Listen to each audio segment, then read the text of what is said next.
তো এটা ছিল ইস্তিগফারের গুরুত্ব সম্পর্কে। আর আল্লাহ নিজেও আমাদেরকে বলেছেন তোমরা আল্লাহর কাছে ক্ষমা চাও, ওয়াস্তাগফিরিল্লাহ ইন্নাল্লাহা কানা গফুরার রহিমা, যেটা আপনি সূরা নিসার 106 নম্বর আয়াতে পেয়ে যাবেন। আল্লাহ বলেছেন তুমি ইস্তিগফার করো। আল্লাহ বলেছেন কুর রব্বিগফির ওয়ারহাম আনতা খায়রুর রাহিমিন, যে তুমি আল্লাহর কাছে ক্ষমা চাও। এই বাক্যগুলি হবে আজকের বক্তব্যের মূল বিষয়। তো এই ইস্তিগফার নিয়ে অনেক কথা আছে।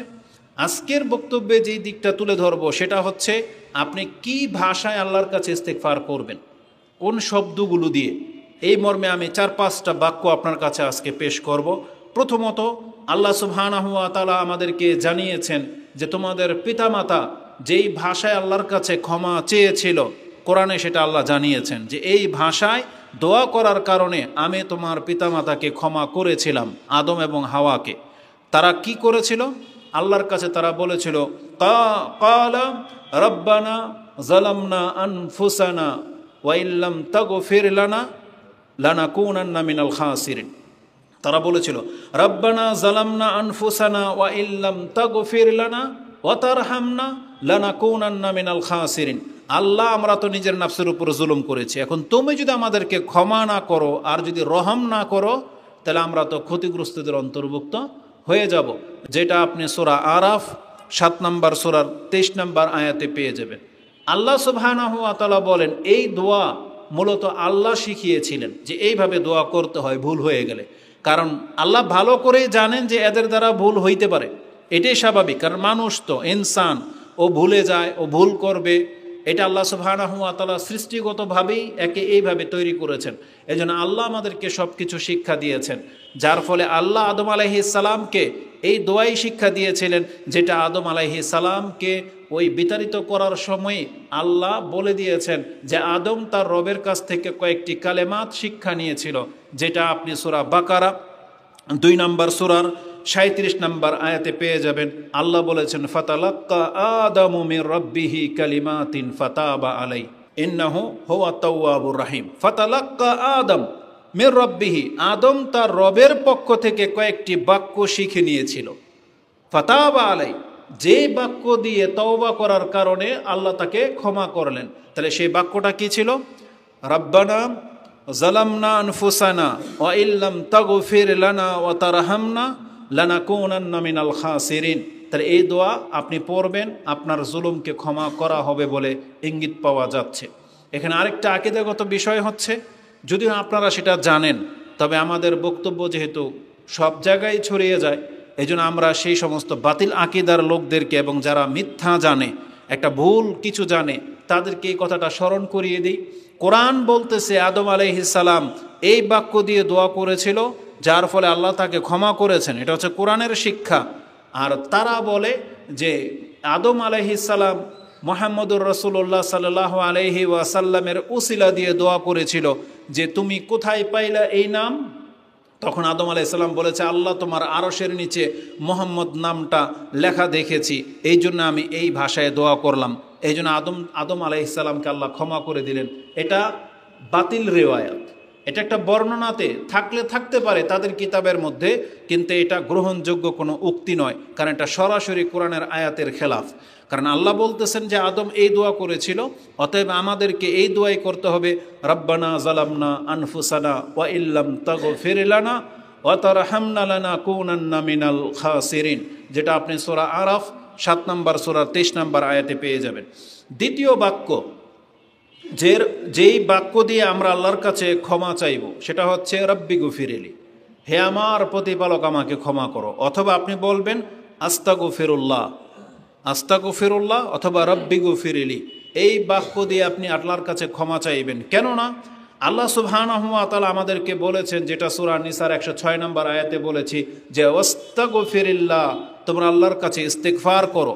আর রাসূলুল্লাহ সাল্লাল্লাহু আলাইহি ওয়াসাল্লামের আমল থেকে এটা আমরা পাচ্ছি যে তিনি অধিক মাত্রায় আস্তাগফিরুল্লাহ বলতেন, এতটুকু বাক্যই বলতেন আস্তাগফিরুল্লাহ আর রব্বি গফিরলি। এই বাক্যগুলো তার আমলনামা থেকে পাওয়া যায়।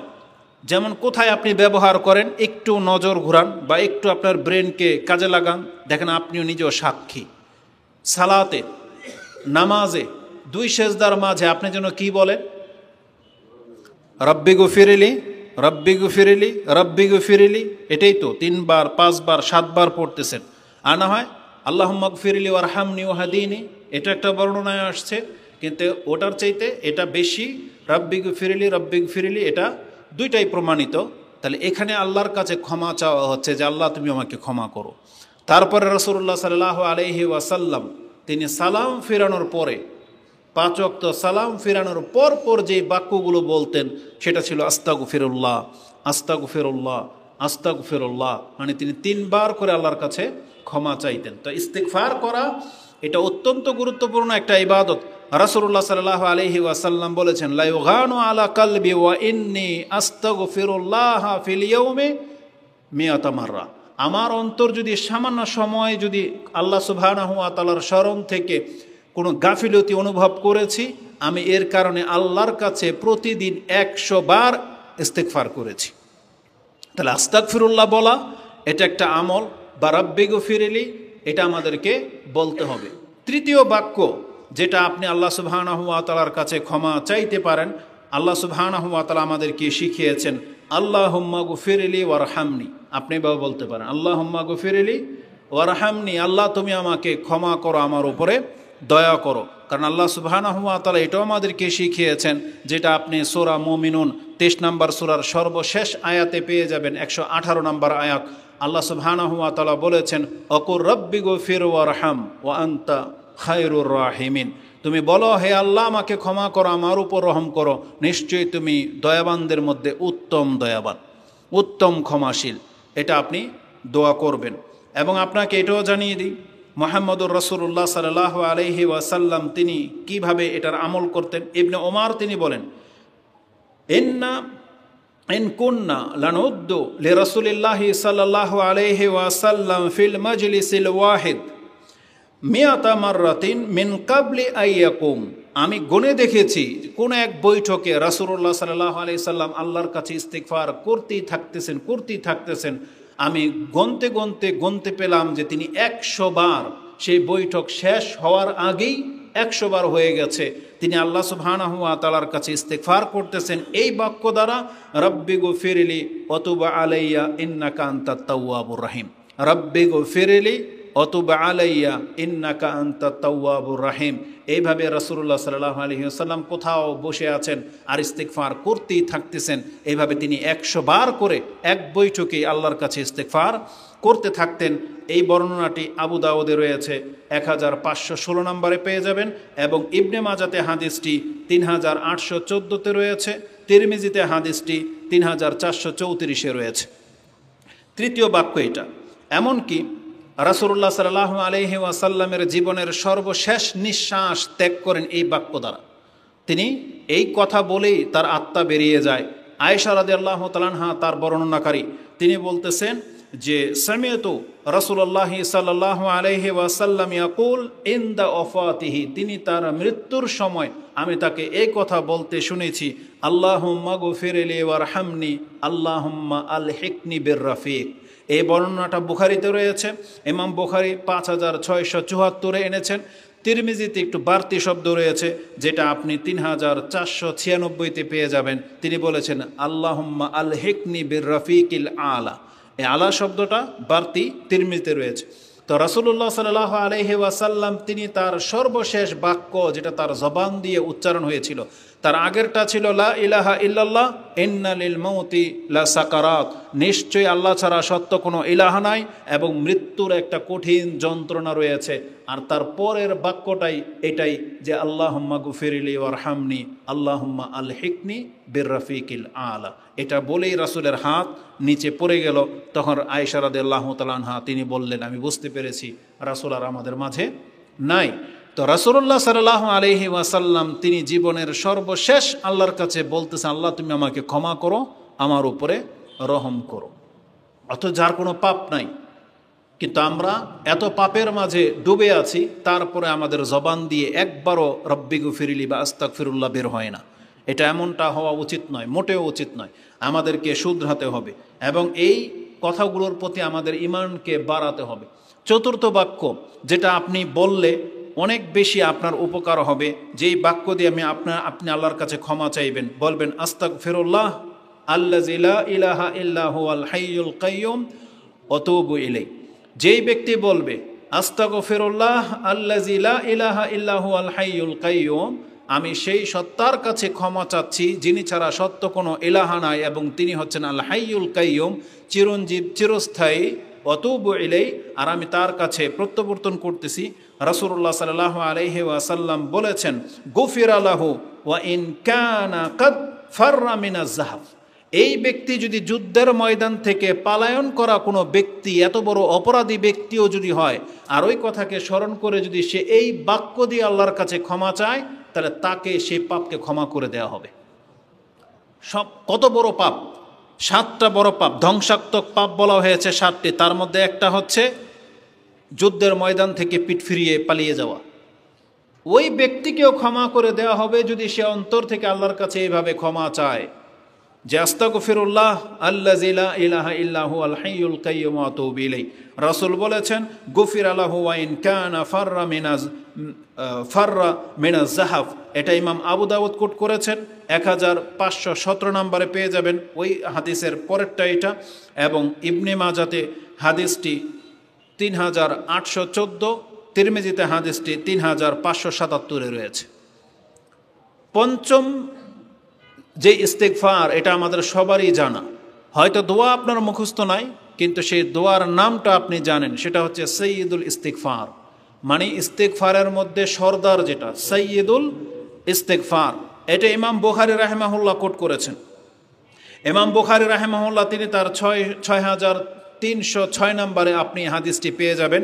রাসূলুল্লাহ সাল্লাল্লাহু আলাইহি ওয়াসাল্লাম থেকে শাদ্দাদ বিন আউস রাদিয়াল্লাহু তাআলা আনহু তিনি বর্ণনা করেছেন যে আনিন নবী সাল্লাল্লাহু আলাইহি ওয়াসাল্লাম, রাসূল থেকে সাইয়্যিদুল ইস্তিগফার, সবচাইতে শ্রেষ্ঠ বা সাইয়্যিদুল ইস্তিগফার, ইস্তিগফারের বাক্যের মধ্যে যেটা নেতা মানে শীর্ষস্থানীয়, সেই বাক্যটা হলো আইয়াকুল, কোনো ব্যক্তি যদি এইভাবে বলে আল্লাহুম্মা আনতা রাব্বি লা ইলাহা ইল্লা আনতা খালাকতানি ওয়া আনা আবদুক ওয়া আনা আলা আহদিকা ওয়া ওয়াদিকা মাস্তাতাত আউযু বিকা মিন শাররি মা সানাত আবু লাকা বিনি'মাতিকা আলাইয়া আবু বিযামবি ফাগফিরলি ফাইন্নাহু লা ইয়াগফিরু যুনুবা ইল্লা আনতা।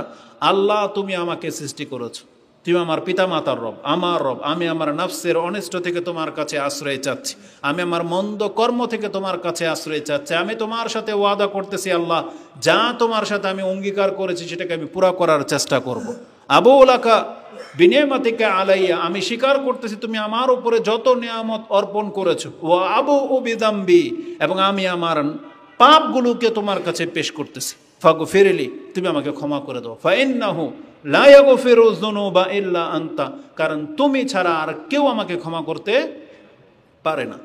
এই ব্যক্তি যদি এটা বিশ্বাসের সাথে বলে, যদি দিনের বেলায় বলেন, রাসূলুল্লাহ সাল্লাল্লাহু আলাইহি ওয়াসাল্লাম বলেছেন ওমান কালাহা মিনান নাহারি মুকিনান বিহা ফামাতা মিন ইয়াউমিহি ক্বাবলা হওয়ার আগেই যদি ওই ব্যক্তির মৃত্যু ঘটে, রাসূলুল্লাহ সাল্লাল্লাহু আলাইহি ওয়াসাল্লাম বলেছেন ফাহুয়া মিন আহলিল জান্নাহ, তাহলে এই ব্যক্তি হচ্ছে জান্নাতের একজন।